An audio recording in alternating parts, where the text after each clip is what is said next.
In a recent development, North Korean leader Kim Jong-un has issued a directive to his country's military apparatus, emphasizing the need to expedite preparations for war, with a particular focus on advancing their nuclear program. According to Kim, these measures are deemed necessary in response to what he perceives as unprecedented and confrontational actions by the United States. During a continuing session of the ruling Workers' Party in North Korea, leader Kim Jong-un articulated a series of assertive directives that outline the strategic imperatives for various sectors of the nation. The official Korean Central News Agency reported earlier that Kim has delineated what he termed as militant tasks for key components of the country's apparatus, including the People's Army, the munitions industry, as well as the nuclear weapons and civil defense sectors. The emphasis on accelerating war preparations within the military and related sectors suggests a proactive stance in response to what Kim perceives as an evolving and challenging security environment.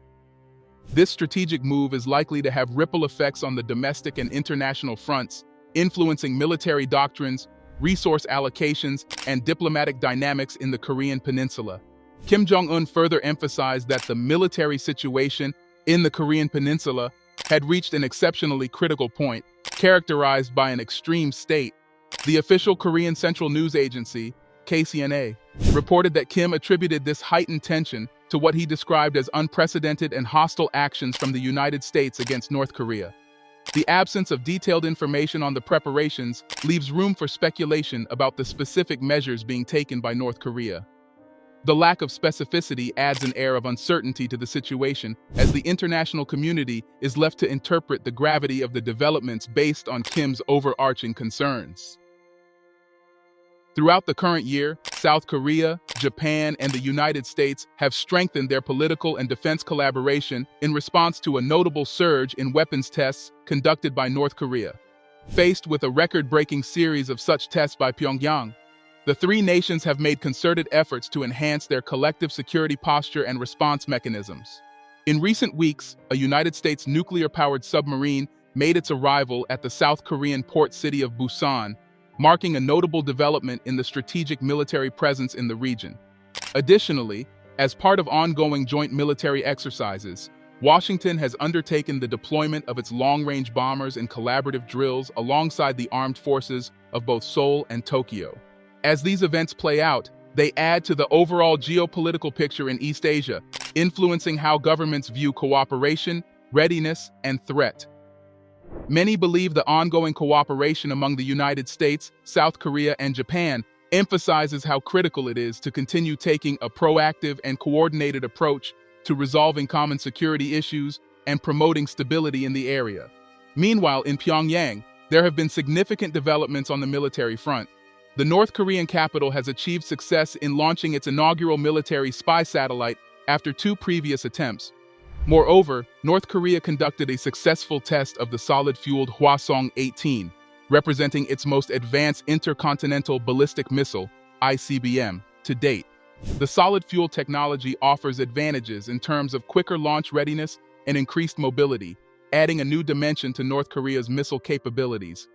In a move with long-reaching implications, North Korea has officially enshrined its nuclear power status in the country's constitution. This constitutional amendment formalizes the nation's commitment to nuclear capabilities, signaling a steadfast approach to maintaining and advancing its nuclear program. In a recent announcement, the United Nations Atomic Agency reported that a second reactor at North Korea's Yongbyon nuclear facility seems to be in operation. The agency expressed its deep regret over this development, highlighting concerns within the international community about North Korea's nuclear activities. The revelation of a potentially operational second reactor at Yongbyon raises alarm bells as it signifies a potential expansion of North Korea's nuclear capabilities. The United Nations, through its atomic agency, has consistently called for transparency and compliance with international agreements regarding nuclear activities. Recent remarks made by Kim Jong-un suggest that North Korea is not going to slow down its nuclear testing or military development initiatives. Nevertheless, some observers surmise that Kim's strategic goal may be to increase leverage in order to gain power in future diplomatic talks with Washington. Certain analysts generally hold the opinion that North Korea, led by Kim Jong-un, may be setting up shop to hold diplomatic negotiations, perhaps following the U.S. presidential election next year. The notion of leveraging military capabilities for diplomatic purposes is not uncommon in international relations. Kim may be seeking to strengthen North Korea's bargaining position by showcasing its technological advancements and military prowess. This strategy could be an attempt to enter negotiations with the United States from a position of perceived strength, potentially increasing North Korea's influence at the negotiating table. The nuclear talks between North Korea and the United States faced a significant setback in 2019, leading to a collapse of negotiations. This breakdown occurred following a series of high-stakes summits between North Korean leader Kim Jong-un and then-President Donald Trump. The core issue at the center of the impasse was the failure to reach an agreement on the terms of sanctions relief in exchange for a partial dismantling of Pyongyang's nuclear program. The negotiations aimed to find a middle ground between the U.S. objective of denuclearization and North Korea's desire for economic sanctions relief.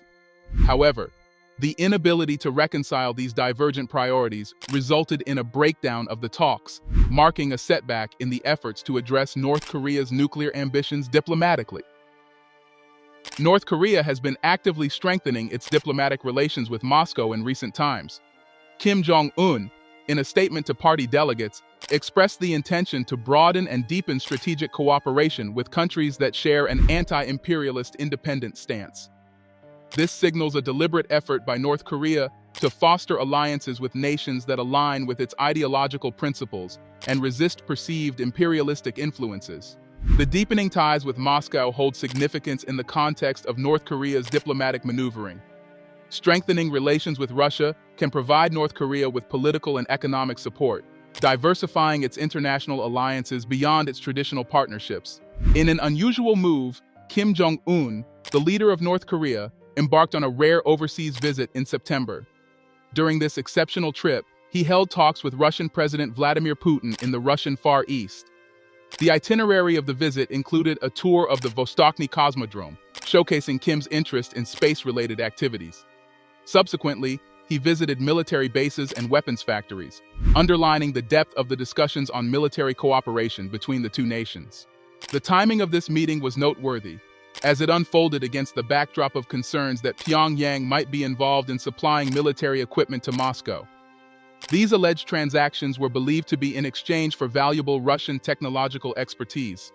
Speculation arose that North Korea's involvement in providing military support to Moscow might have extended to the ongoing conflict in Ukraine. The discussions held during the meeting between Kim and Putin assumed additional significance due to the geopolitical context, with heightened tensions surrounding Russia's involvement in the conflict in Ukraine. The tour of military installations and weapons factories suggested a potential strategic alignment between North Korea and Russia in the defense sector.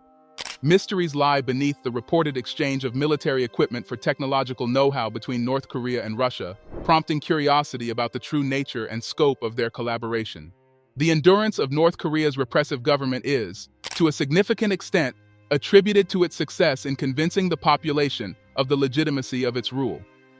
Despite the difficulty for the outside world to comprehend, millions of North Koreans genuinely seem to believe in the pronouncements made by their government. At the heart of this ideological adherence is a distinctive official philosophy known as Juche. This unique philosophy, Juche, serves as a powerful tool employed by the state to instill and reinforce specific beliefs among the North Korean populace. Rooted in self-reliance and national autonomy, Juche promotes the idea that the North Korean people are the masters of their destiny and must rely on their own resources and resilience. It is through the lens of Juche that the government seeks to legitimize its authority, portraying itself as the embodiment of the nation's self-determination and prosperity. The Juche doctrine in North Korea has changed over time to align with the shifting priorities of the country's leadership. It remains unclear to what extent the leadership genuinely believes in Juche, or if it primarily serves as a tool for propaganda. However, experts familiar with North Korea assert that the indoctrination of the population into Juche ideology is extensive and has a profound impact.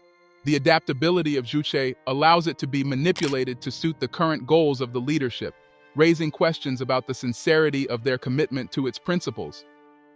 People aren't sure how much the leaders truly believe in their ideas, but many experts agree that many regular North Koreans believe in the fanciful claims of the ideology to a considerable extent.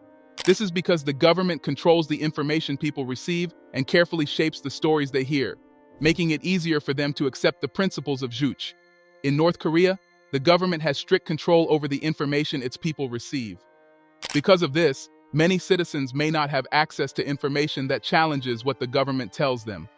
Unlike in some other countries, North Korea doesn't have independent media, except for what people can learn from foreign sources secretly. Since citizens are kept unaware of the outside world and depend on government-controlled information, it becomes easier for the authorities to make them believe that the Kim family possesses almost supernatural abilities. Thank you for watching our video.